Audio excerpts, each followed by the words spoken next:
Hello world, Patricia O'Connor, and let's see if I can get the little scamp in frame here. Yeah, there she is.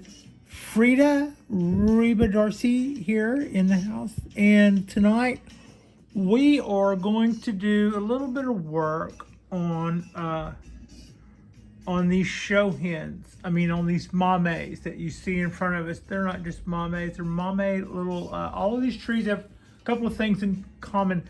They're all very small little Japanese black pines, and let's see.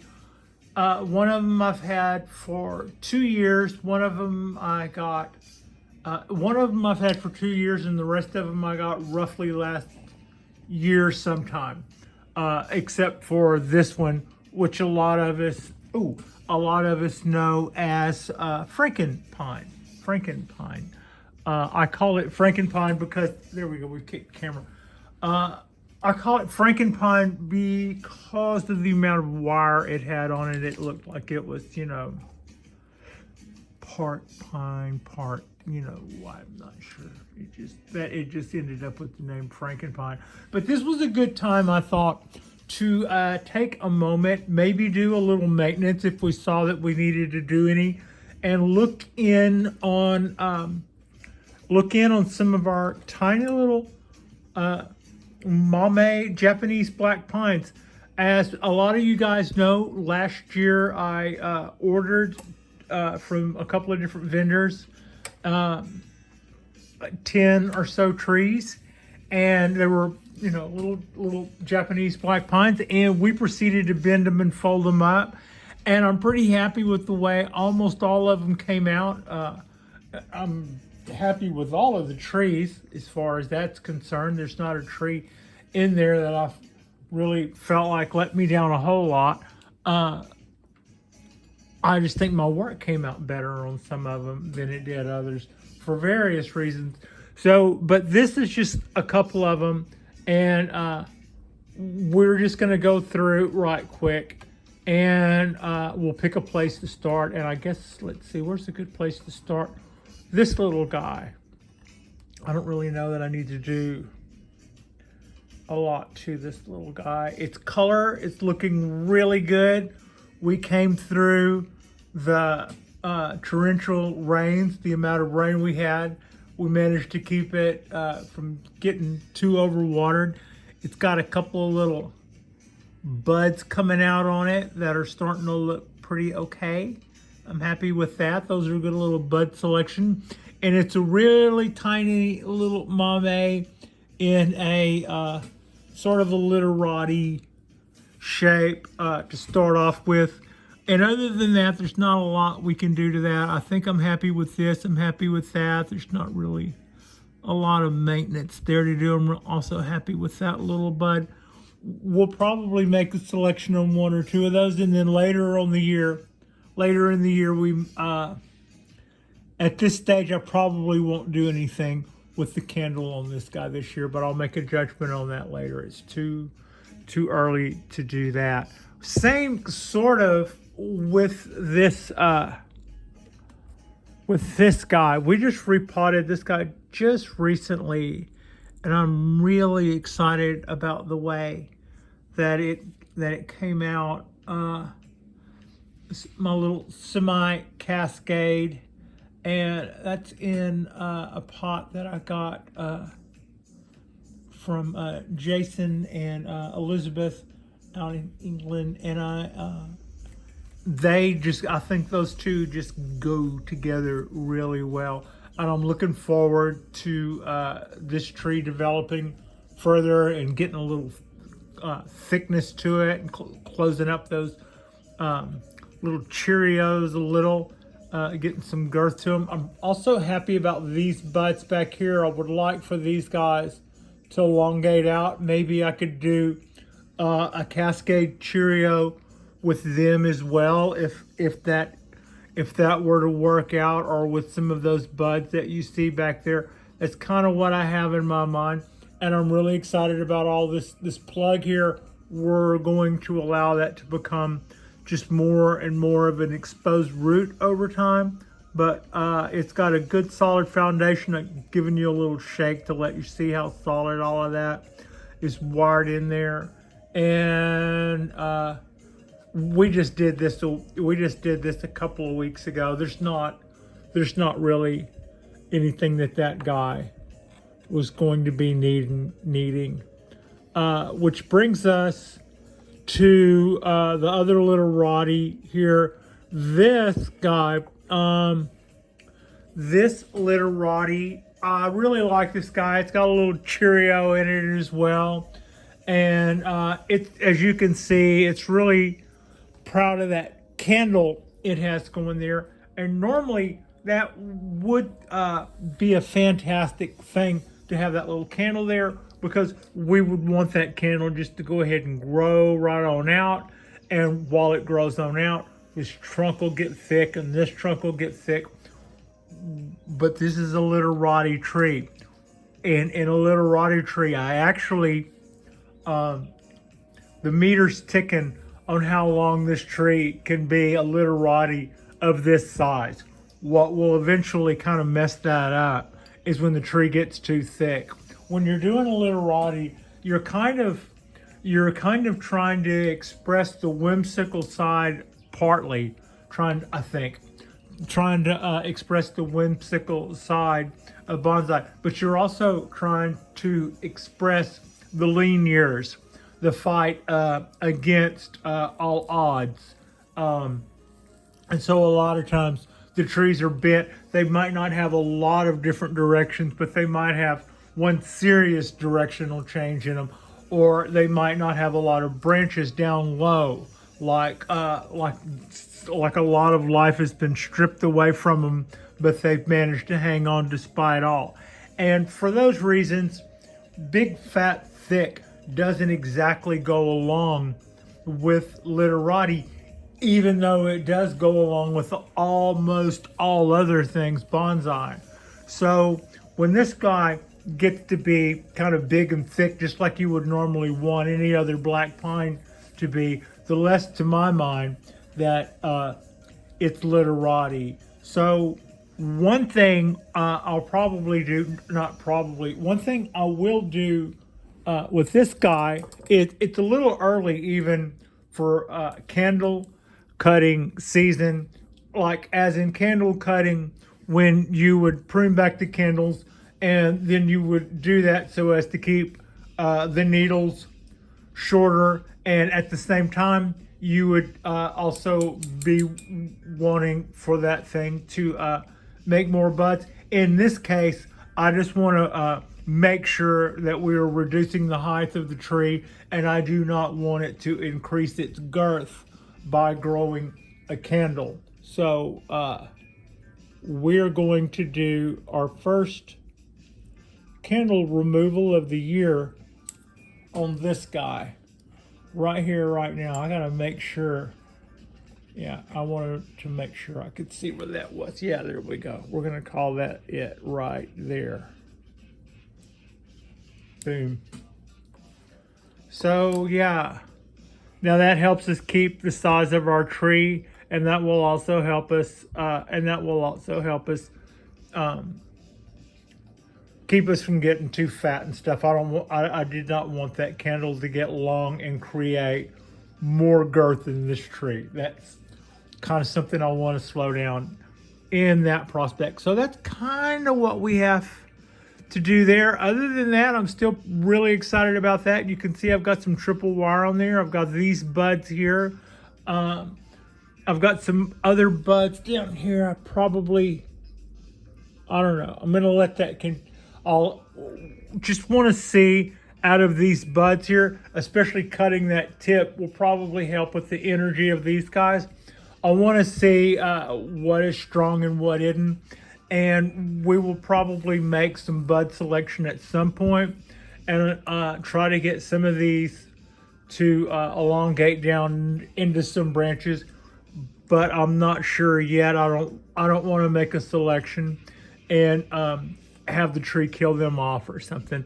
So I'm kind of waiting to see where that settles. And that candle cut was a good was a good move on that guy. I don't really see anything else I want to clean up other than that right now. So we'll just kind of leave that one. We'll just kind of leave that guy there. And like I was saying with the semi cascade that we did before, we're also really looking forward to this being an exposed root. And in the literati, I've got that Cheerio there. That's kind of a me thing, but I've also got some good movement coming right out of the gate here, and then we come over this way, over and back, and then we go into our Cheerio, and then that kind of slopes over before it breaks over and then pops back up. So I think we have our three basic movement.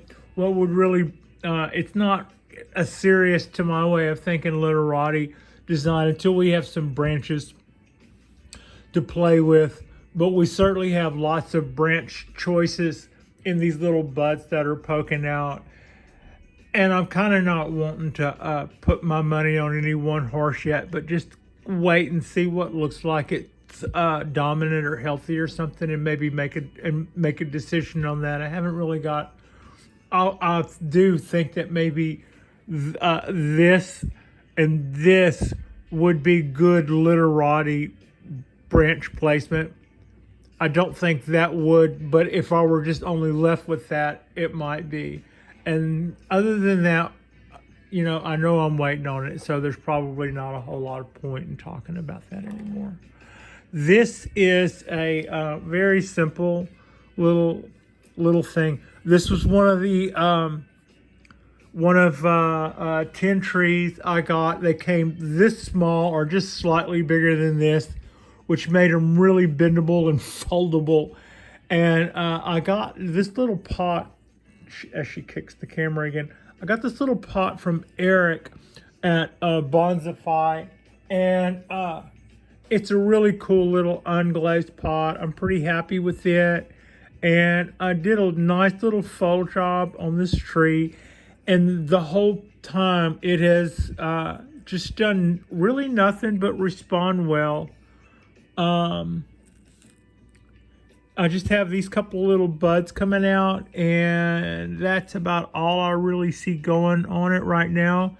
I'm not going to mess with them or make any selection. It's too early probably to be doing any I'm not going to mess with anything in there. It's a happy little, but look at that little motion we got in there. It's almost over potted looking at it now, but I think that gives it a little room. It gives it a little room to grow, but it is. I could have potted that a lot smaller. But I think this tree is going to come out to be a pretty interesting choice. Now, this guy came from the Bonsai Expo this past year. This past fall, was it? August? Whenever it was. And it was a little taller than that. It was in this pot when I got it. It was a pretty good deal. It was probably I think I paid $80 for it with this pot. I figure it was a $30, $40 tree and a $30, $40 pot, which was fine. It was also a nice souvenir for the show. It's got some good strong buds coming out of it on everywhere. And I could probably clean up that a little. So I've thrown more wire to it and put it. It already had really good motion in it. The person who started the tree got some really good motion in the trunk just when it came out of the ground, and they had already started the wire. So I wired it again this past summer. Put a few more bends and curls to it, and then cut it. I chopped it in half. I think that they were as the grower, they were giving us choices, and I exercised my choice and chopped it here. So that is that's our tree. I think this is a really pretty little tree. I think it got off to a really good start, and I look forward to develop. These branches are just now getting big enough that I didn't feel comfortable about wiring them.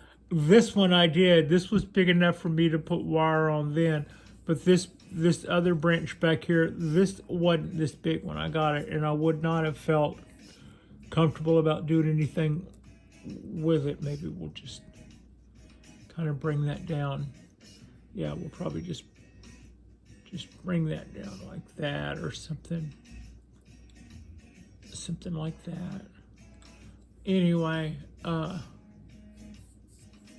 yeah, that's pretty good. We can go with that for now. Which let's see.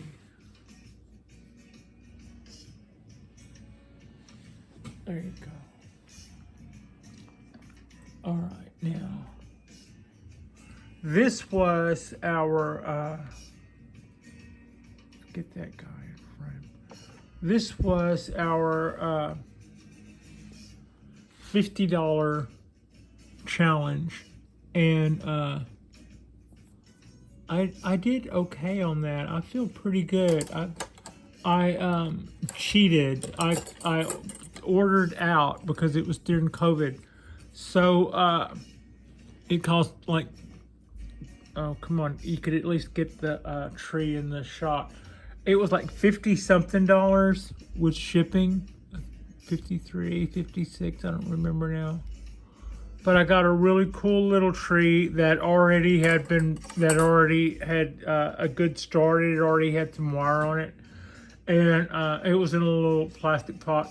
And from the same vendor, I was able to get this nut, I think is what this was called. This little octagon shaped clay pot. I really like this pot. It's unglazed pot. It's really well made. Somebody made it. I heard who it was. It had a name when I ordered it. I don't remember who it is now. Pat's terrible with names if they're not freed up, pretty much. I don't have a lot of cleanup to do. The root work on this tree was great. And this also came from Eric. It comes out of the ground with really good motion. All of this is roots. It just wraps on around there. It had pretty heavy wire in it. I just cut that loose, and now we're going to let those guys heal over. That was probably a month, maybe a month and a half ago that I cut the wire loose on this tree. It looks to me like it's swelling up really pretty quickly, and it's full of buds. I don't know that I'm not really sure. I may just let this guy, yeah, you see how that looks really thick on the end? I'm thinking that that's a good look for that. We may just let that end get full, and then prune these back some, but let this end on this end get full. That's kind of what I'm thinking there, and I'm also really happy with the shape here. But after it heals from its last wiring a little more, we could definitely put some more wire on it and compress it some if we, but it's already going really good. This was kind of its shape, but I put another kink in it, and this little part where it comes up at the top and then whips back down, that was my little add to that also. You can kind of see it right there. I think that is an interesting look, and I think this is a good looking little tree, and this was also, the thing about this tree is whenever I got this tree, I looked back at the tree that we're about to look at next, and I saw where I'd messed up. And And I had already done a lot of cool stuff to the tree that we're going to talk about next. But the one thing I didn't do was the kind of root work that this guy had. And my aim is for this tree to get really old and for people to always to be able to see that the person, who wasn't me by the way, who started this tree on day one to be a cool little bonsai, and it got off to a cool little start. And hopefully I'll be one of those kind of growers who can just keep this little chain going for a while. That's our $50 challenge tree, and I was pretty happy with it. So that leads me to Frankenpine. Oh, see, just bumped the table, knocked off a pair of scissors, almost dropped them through, but yeah. Anyway, we didn't do any of that cool stuff. That would have made for an exciting show. Okay, that's Frankenpine right there. And so this tree was started from seed by Jonas at Bonsai Tonight fame. And I got this from him about 2 years ago. And to that end, I had it for about 6 months without doing anything to it. And then I put some wire to it, cut the candle on it, and started folding that tree fairly heavily. And as you can see, it has gotten quite folded. I have put zip ties on this guy. I have wrapped it in wire and then started twisting the wire together until it just became a bundle. And the one thing that I came to regret was that I didn't do the motion coming out of the ground. I hadn't quite nailed the importance of that yet.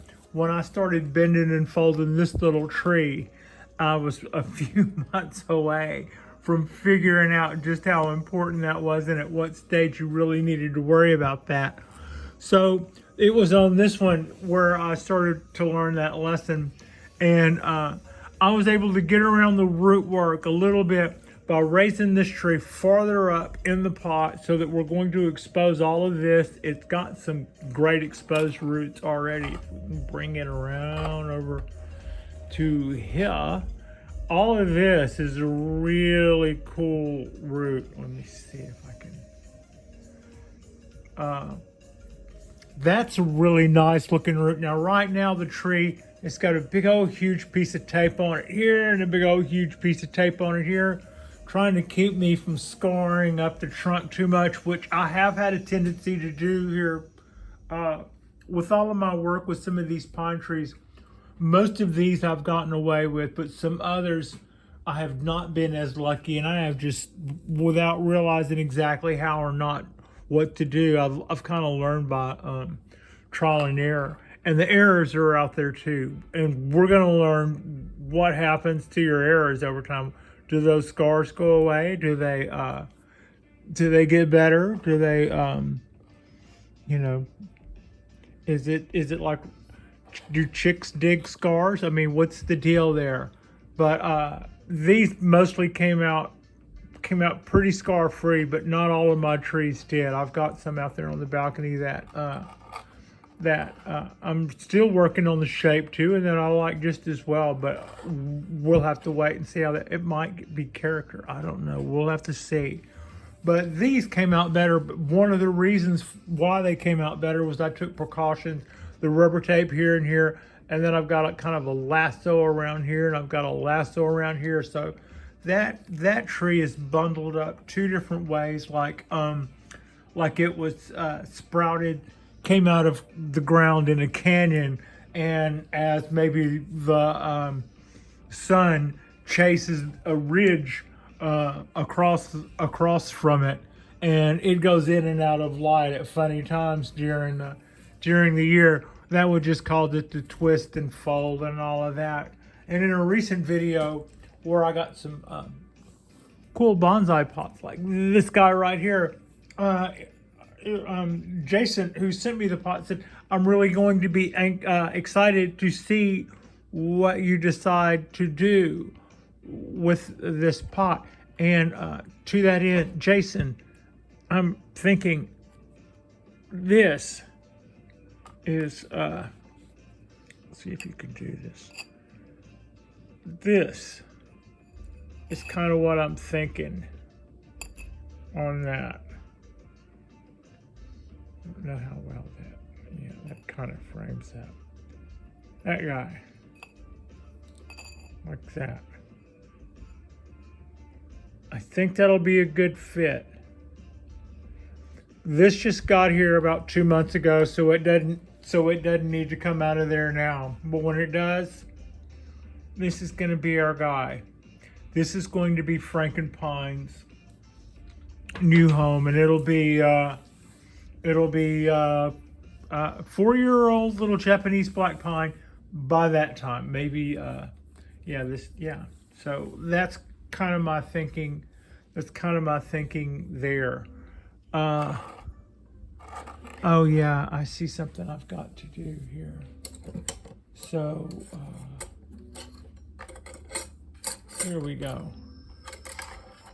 A little weed removal on Frankenpine as well. We're not going to be too concerned about it.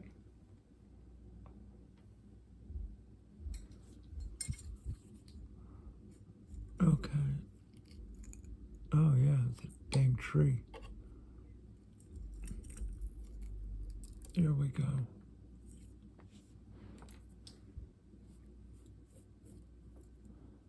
I know we're not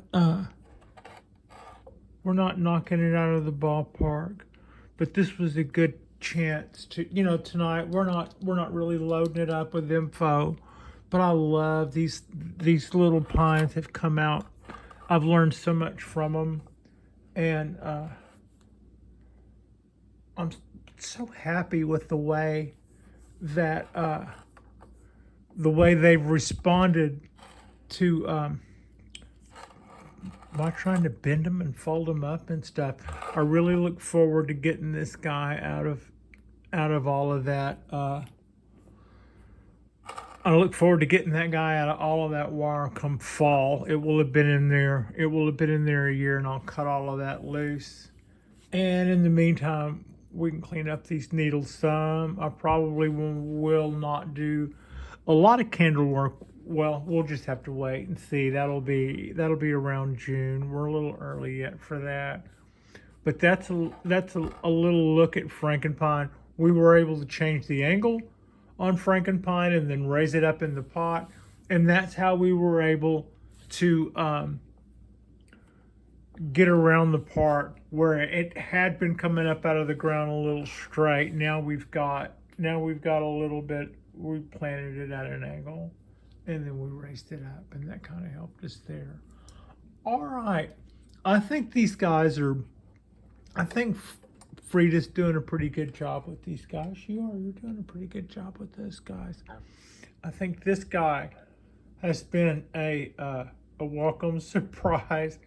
It's just so green and hardy and has responded really very well to the balcony. And I really like this little wabi-sabi pot. And this is the one that we just repotted a couple of weeks ago. And that's pretty exciting. It's doing really well. Its candle is about to pop up there. The tree has 1, 2, 3 of my little Cheerios in them. And as this gets more exposed, that's just going to be more fun. And if we get these guys to come out and do buds and could make long limbs out of those, I would love to add to the Cheerio effect there. So that's just a little look at how we're coming along on our little guys. There's a little bit of cleanup, a candle to remove on one, some weeds to remove on another, and then just kind of doing a follow-up. Yeah, I'm pretty psyched about that. We'll look at some more in the next day or so. Tomorrow we'll probably we could do some work possibly on that Cypress show hen. It could use a little bit of wire and clean up, or maybe we'll just take another 4 or 5 show hens Mame trees and see what they need. Go through and see if we can go through and do anything to those. All right. Thank you so much for watching. Like and subscribe if you have not already. I appreciate you. Frida appreciates you. And we will do another show probably mañana. And thank you so much for watching.